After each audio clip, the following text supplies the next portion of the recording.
we've talked about vaccination rollouts happening quickly and effectively, as someone said, I think thanks to the NHS in this country.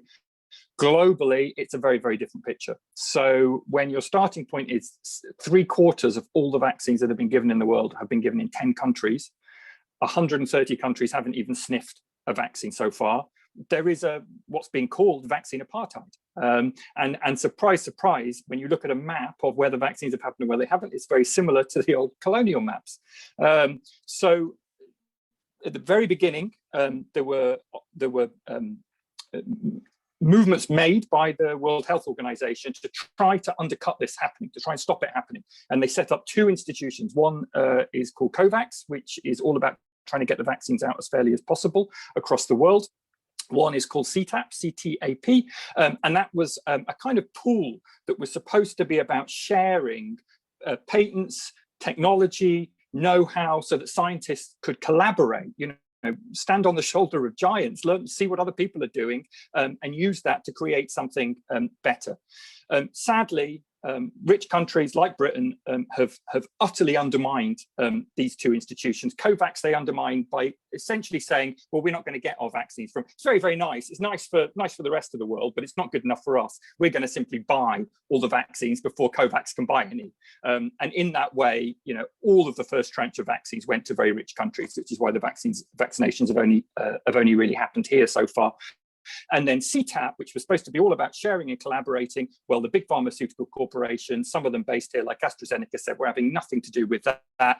And so CTAP basically has no know-how to share, because the way that the medicine system works is we essentially privatize this research that's done by the public sector very often. I mean, what we now call the AstraZeneca vaccine is the Oxford University vaccine, which was originally supposed to be made without patents and whatnot. Then Bill Gates got involved, did a deal with AstraZeneca, and all of a sudden it's patented. And what we're finding now, there was a fascinating article this morning, is that you actually have factories that could be producing vaccines lying idle around the world.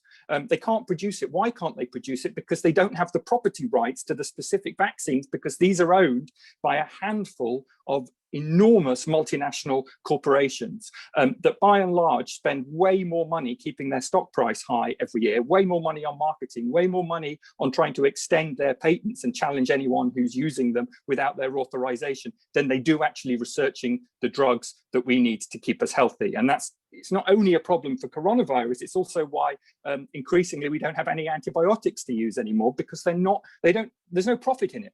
So we need a fundamentally new system. I'm really pleased to say that a number of countries led by India and South Africa are at the World Trade Organization today, trying to argue that we need to override the patent system, that we need to get out of the global patent system is called TRIPS, the Agreement on Trade-Related Intellectual Property. It was pushed by Pfizer and Big Pharma back in the mid-90s. We didn't have it until then. It's been a complete disaster for the whole world. It meant that when Southern Africa was going through its HIV/AIDS epidemic, even though we had the medicines to treat people in the world, people couldn't get hold of those medicines because they were too expensive and they couldn't make generics. This is the time to really challenge that system, and I think we can do it. So a better system is within sight.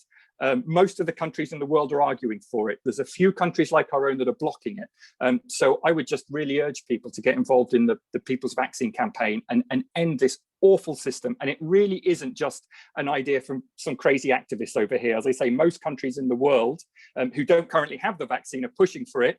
Our country which has bought all the vaccines is saying, no, there's no problem. You don't need this at all. But more and more people are getting involved. There was even a report by Tony Blair last Friday saying the market has failed us. We need a new solution to how we deal with medicine. So it's awful and it's obscene what's happening, but I think there's every chance that we can change it.